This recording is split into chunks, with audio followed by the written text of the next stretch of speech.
ওনারা হয়তো করবেন, কারণ অভিযোগ পার্টি ওনারা ওনারা যত অনিয়ম করছে। এই কেন্দ্রের বাইরে দেখেন খবিরুলের রঙিন পোস্টার আছে যার কথা বললেন, কিন্তু আমরা কোনো অভিযোগ দিইনি, ওনারা এভাবে দিতেই আছে।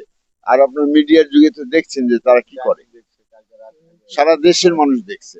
সুতরাং ওই বিষয়ে আমি বলবো না, শুধু এটুকুই বলবো যেটা সত্য, এটা উদ্ঘাটন হচ্ছে, আপনারা ইতিমধ্যেই দেখেছেন সারা দেশে তারা কি করছে। আর এইখানে এখানে তারাই এখানে তারাই তারাই অঘটন ঘটিয়ে অভিযোগ করছে।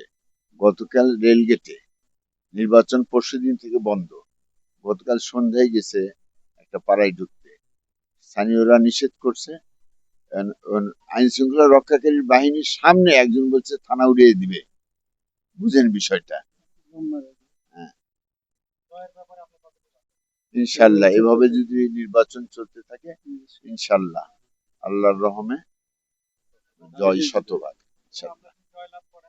এটা আমি নির্বাচনী ইস্তেহার দিয়েছি, আপনাদের করতে চাই সেগুলো আমি ইস্তেহারে বলেছি।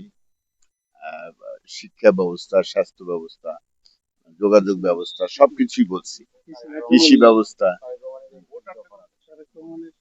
করছি যে একটা উৎসব মুখর পরিবেশে ভোটার অংশগ্রহণ করবে এবং তার অধিকার প্রয়োগ করবে দীর্ঘদিন।